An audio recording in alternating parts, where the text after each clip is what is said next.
ini nggak tahu nih. Ini karena Jumat Barokah ya.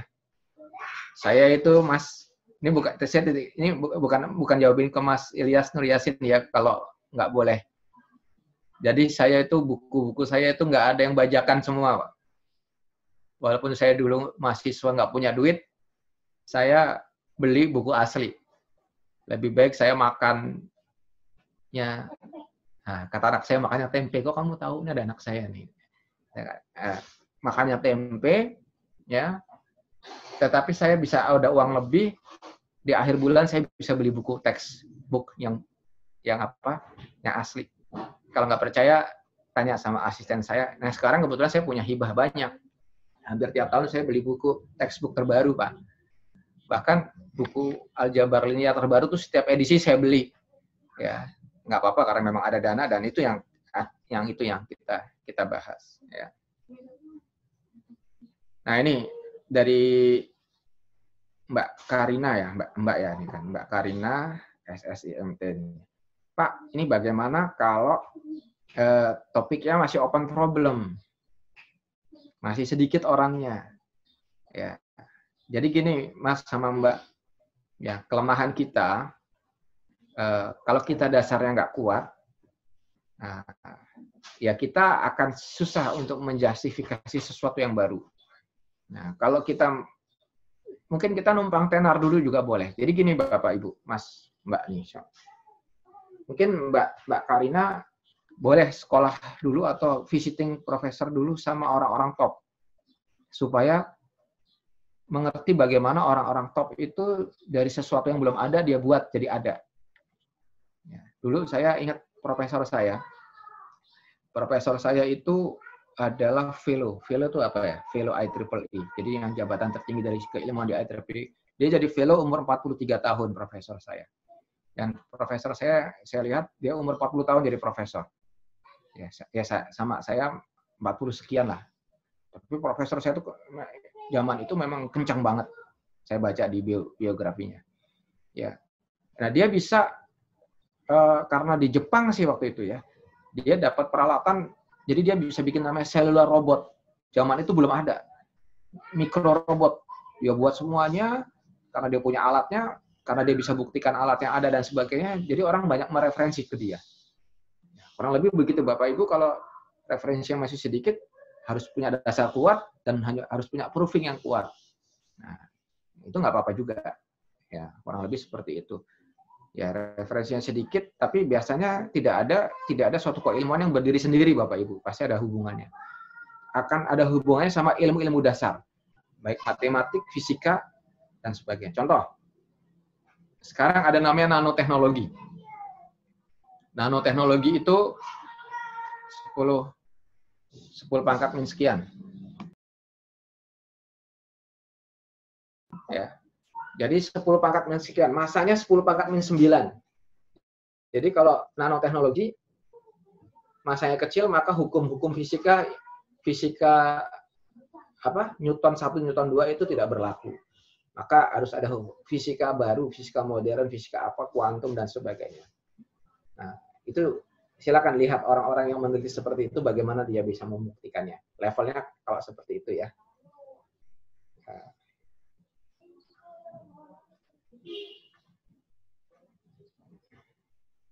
Ini apa nih CR itu Bang? CR itu mana Mas sama Mbak? Oh, CH itu chapter. Sorry ya. Ini nanti silakan. Ya, chapter CR itu apa ya? Ini memang enggak, ini nanti dibantu ya Mas Graf. CR ini apa ya? Nama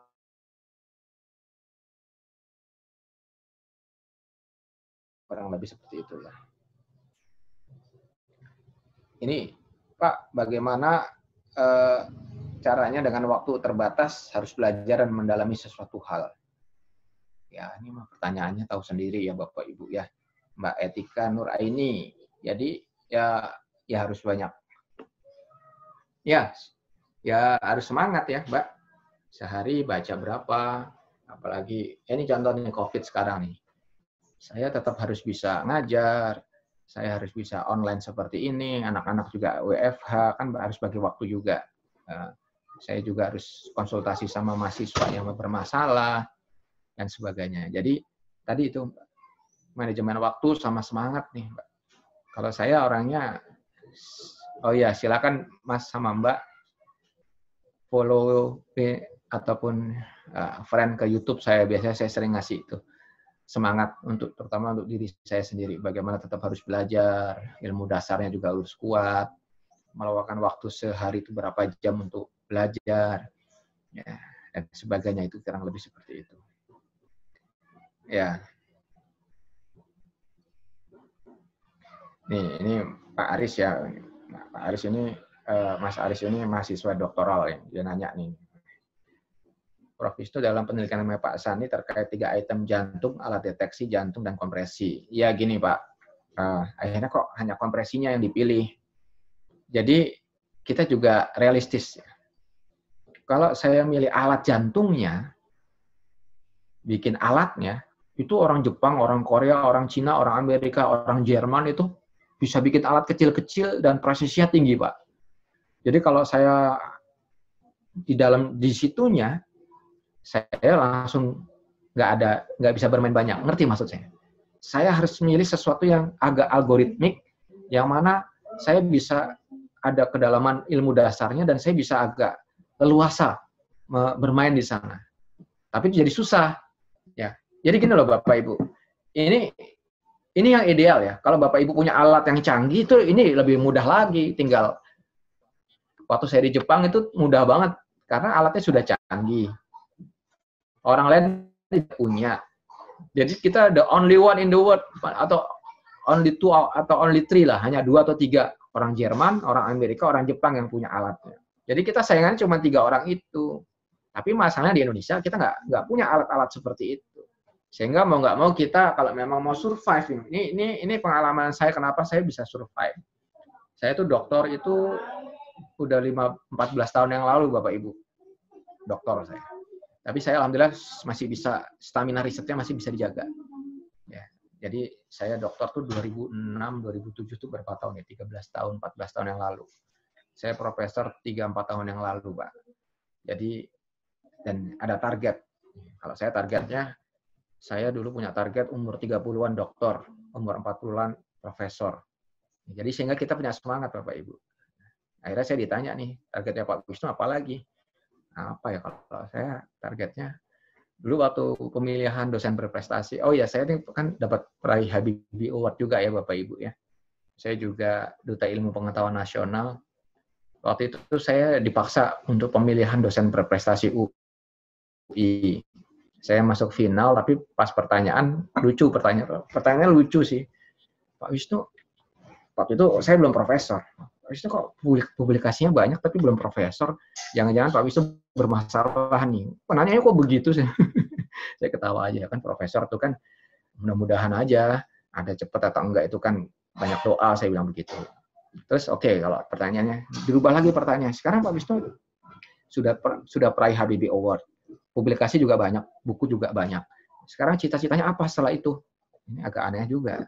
Karena saya orangnya agak terus terang, saya udah nggak punya cita-cita lagi. Cita-cita saya nanti meninggal dunia tidak membawa aib dan bisa mencontohkan kebaikan. Ya, akhirnya saya nggak juara, cuma juara 3 atau juara 2 atau juara 3. Karena saya bilang harusnya kan, wah saya mau jadi begini ya enggak. Ya silahkan. Tapi hidup ini ada target Bapak Ibu. Oke, mungkin kalau target saya nggak ada lagi nih. Nah target saya nih ya, mungkin ya, insya Allah. Tapi saya juga nggak. Kalau dari sisi jabatan saya tidak mengejar, dari sisi keilmuan saya mungkin. Saya mau mencoba menjadi fellow IEEE yang pertama dari Indonesia. Ya, itu. Jadi saya harus punya 10 atau 15 jurnal lagi masuk ke IEEE baru saya bisa jadi fellow, Pak.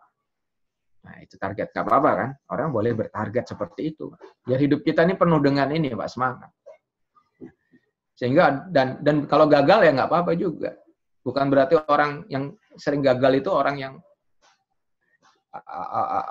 apa ya, atau ditolak papernya itu biasa Bapak Ibu. Ya, jadi ada mahasiswa atau teman saya bilang, wah selama hidup nih saya nggak pernah merasa gagal. Wah, itu bukan berarti orang hebat itu Bapak Ibu. Jangan-jangan karena dia nggak punya target, ya nggak?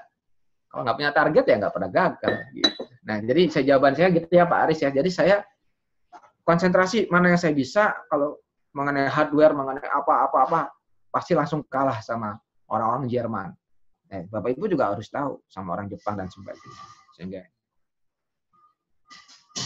ya, bagaimana menentukan topik untuk S3 Bapak Ibu? Ya, Bapak Ibu tadi kalau di S3 ya di Fakultas Ilmu Komputer biasanya saya bilang, Mas sama Mbak, silakan Mas sama Mbak lihat diri sendiri dulu punya background apa. Tolong pilihnya jangan jauh dari background-nya. Karena kalau jauh dari background-nya nanti akan anu sendiri gitu ya. Ini saya jawab buat yang Mas Ferry ini sama ya.